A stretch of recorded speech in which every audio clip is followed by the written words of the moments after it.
And welcome back, everybody. Hands-on Apologetics, and we're chatting with our good friend Kenny Burchard, talking about worldviews and Catholic worldview. And yes, Kenny, the engineer, has confirmed that that it was the quarter's reply. So I would like to take Finding the Fallacy for 400, please. Well, yeah. We kind of ended last time by saying that this question of the authority that you have to make a particular claim, the basis upon which you stand, or that your claim does or does not stand. And there's a lot of noise, that happens in conversations about this epistemological question. How do you know? That goes to authority and what's your education and how can you say that you don't have a degree in X or in Y, et cetera, et cetera, et cetera. Mm-hmm. Or that I don't know a thing because I don't have a specific kind of training, which can be true. Like I don't know how to fix a Ford F-150 engine. I have no knowledge of that. Because I have no training in it. But it doesn't hold. It doesn't follow that not having a formal education in a particular thing doesn't mean you don't know anything about it or how to observe it, or that you can't have a correct understanding. So this is a big issue, in the realm of worldviews in conflict, shall we say? But maybe it would be helpful to kind of put this question of epistemology into an apologetics sparring match. So since we're in a dojo here, right? Let's have a fight Let's have a sparring match between a couple of opponents in this space of epistemology. So for on one hand, you have the worldview informed by, for instance, scientism. That's different from science. We don't want to conflate scientism and science, but scientism as a worldview, which we can unpack a little bit. Related worldviews to this would be materialism, naturalism, atheism. This is the idea that if you can observe it and see it, then it's real. If you can't observe it and see it or account for it in some scientific way, then it's not.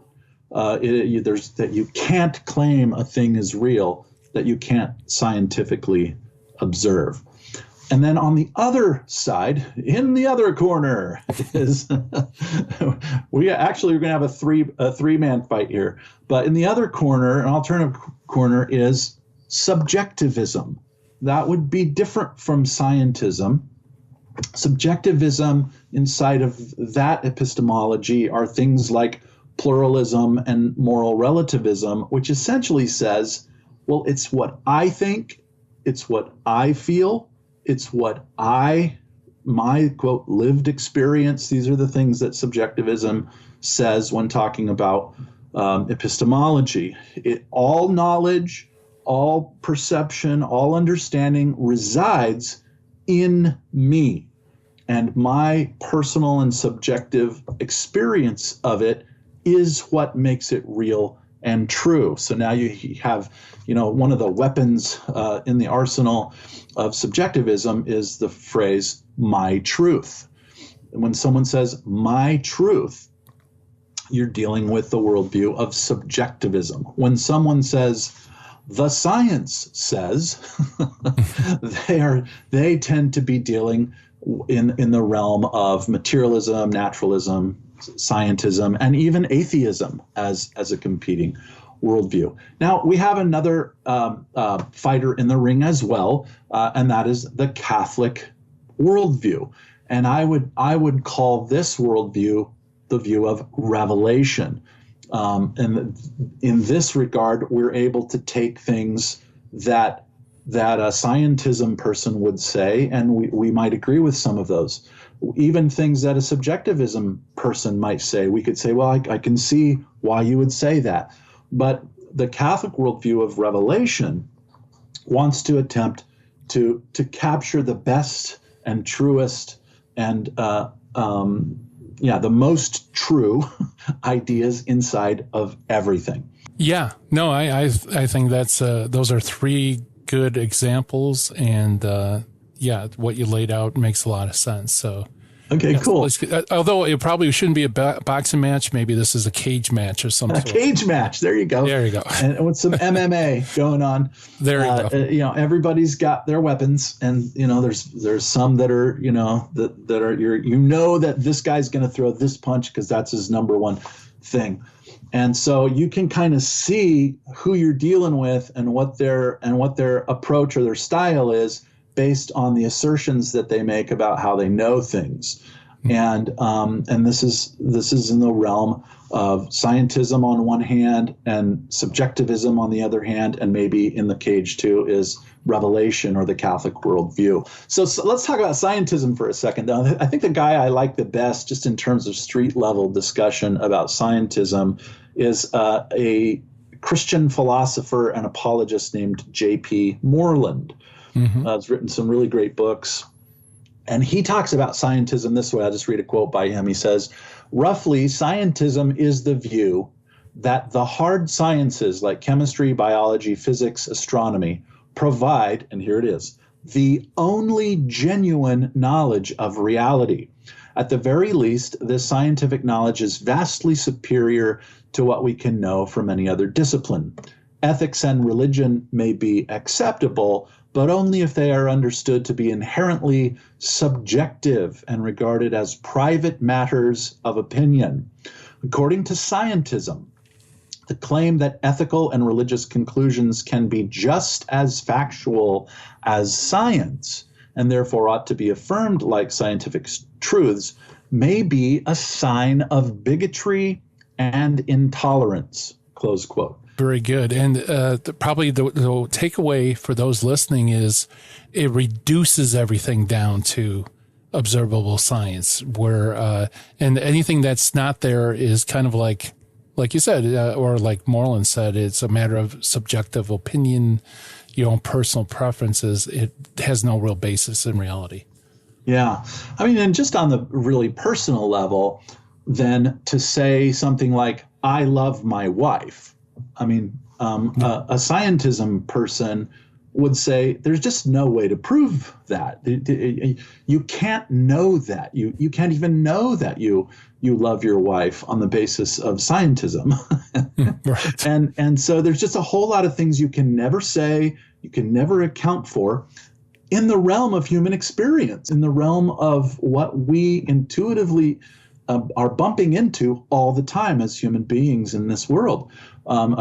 Someone who's trapped in the vortex of scientism won't be able to engage in certain kinds of conversations because they just don't have any, quote, scientific. Now, on the other side, now we have subjectivism, and we see this a lot. And I have a lot of thoughts about subjectivism, but here's just a kind of a quick paragraph, Gary. In subjectivism, each person is his or her own epistemological guide, and each person's beliefs are just as valid as each other person's beliefs. And now I will say this, and I, having been a Protestant, Gary, for most of my Christian life, 33 years as a Protestant, that I think this idea has its roots in Protestantism. And there are some Catholic scholars who've done a really great job of showing the historical root system of this kind of epistemological idea that each and every person gets to decide for themselves, which can be really, in some ways, traced back to the historical roots of the core idea of Protestantism, which is sola scriptura, that the Bible alone tells me what's true, and then my interpretation, my personal interpretation of the Bible is all that matters. Like, you can't tell me what it means. I can know for myself. And so this whole idea of personal agency and interpreting the Bible, the idea that of the perspicuity of Scripture, that everyone can read it and interpret it for themselves because it's just plainly evident. All of these are swirling around in the mind of a culture informed heavily by Protestantism. Yeah, that's very good. Yeah, they're the master of their own world, and Right. and they choose what's true and what's not. No, very good. This the threefold cage match worldviews with the scientist or the scientism crowd only accepting that which can be verified through science. The subjectivism crowd that only basically they determine what's true and what's not, and then the Catholic worldview. Mm-hmm. And we're calling the how shall we say, the martial arts form of Catholicism is revelation. That's Right. It's a good word that covers really all of the ways that Catholics say we can know things. And I would say there are four big, let's call them moves in the cage with the Catholic worldview. Four moves and counter moves that can respond really to scientism on one hand and subjectivism on the other hand, and demonstrate complete coherence in the world of reality.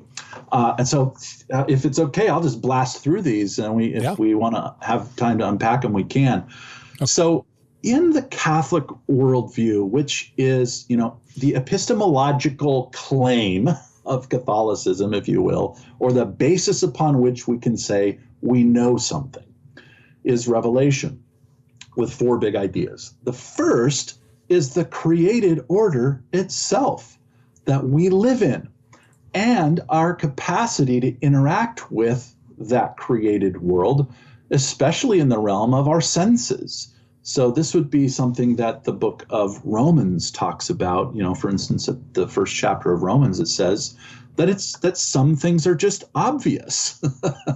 Yeah, right. That's a way of saying you just look at something and you say, it's this, you just look at it and it is what it is. There's a sort of a self-evident way of understanding that certain things are what they are. The idea that something is axiomatic, that it's just a self-evident reality. And this is where Catholicism likes science, not scientism, which says you can only know what's true on the basis of what you can observe, but rather science, that observation is part of the way we come to know something. So like I say Adam is the first scientist in the Bible. Why? Because it says that God told him to go and name all the animals. So he is going down inside of the creation that God has subjected to his dominion as the image-bearing representative of God. And now he's going to name everything. And he's going to say what it is. And he's going to know how things are related to other things. And that may have even been how he named things. It's like we still have some of this in us. That's why we would call something a duck-billed platypus. Like, that seems like a self-evident thing that thing has a duck bill. Let's just call it that. So in the Catholic worldview, the created order itself and our ability as human beings to employ our senses and thought and reason and so forth to observe the created world and to take it into account and make notes and diagrams and show how things work. This is the first part of the Catholic worldview.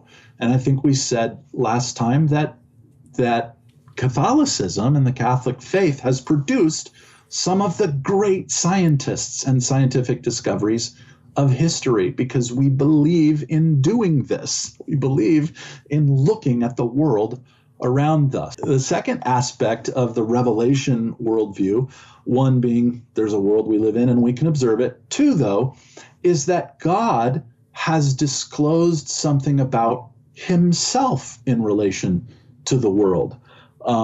Not just, that there are trees and birds and water and fish and sun and moon and stars and all this, but God himself has, as it were, peeled back the curtain and waved at us in a variety of ways and said, hi, it's me. I'm here and I made all this. And so the scripture tells us that God reveals himself as creator.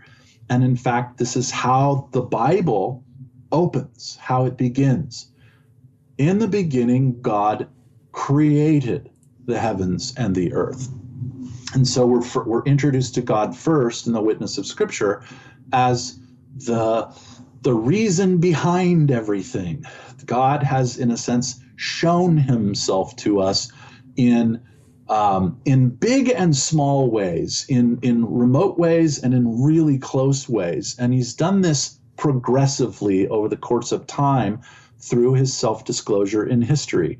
The Bible calls these, on one hand, the mighty deeds of God. So God has disclosed himself through his actions in history.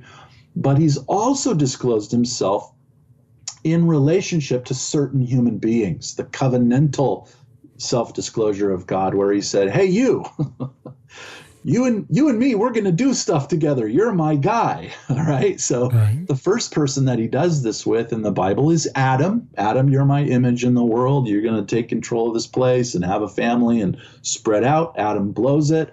The next guy God does this with in the Bible is Noah. Noah, build me an ark. We're going to save the world. The next guy God does this with in the Bible is Abraham. Abraham, we're going to have kids and we're going to take over the world. And then his son Isaac and his son Jacob. And then even David, the king, God is forming covenants with these people, and he's sort of carving out space for himself in history. That's sort of the second level of revelation. And then these people are writing down their experience with God, and the communities that they live in see these as sacred texts that reveal God's mighty deeds and his covenantal relationship with people. These become scripture. But ultimately, as Catholics, we say God has disclosed himself fully and finally in the person of Jesus, the incarnation of Jesus in the world. That in that sense, God has come into the world. Emmanuel, God is with us. And so now we have this disclosure of God walking around, on planet Earth. And then through his birth, his life, his ministry, his passion, his death, burial, and resurrection, his ascension into heaven, God also discloses his ultimate intentions for the world.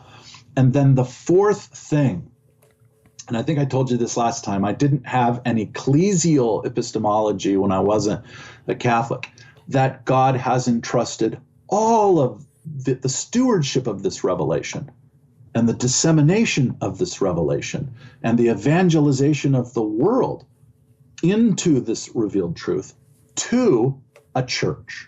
The church, which is referred to as by Paul in his letter to the Corinthians as the stewards of the mysteries of God, and then to the church in Ephesus, in his letter to Timothy, who's pastoring in Ephesus, as the pillar and foundation of the truth.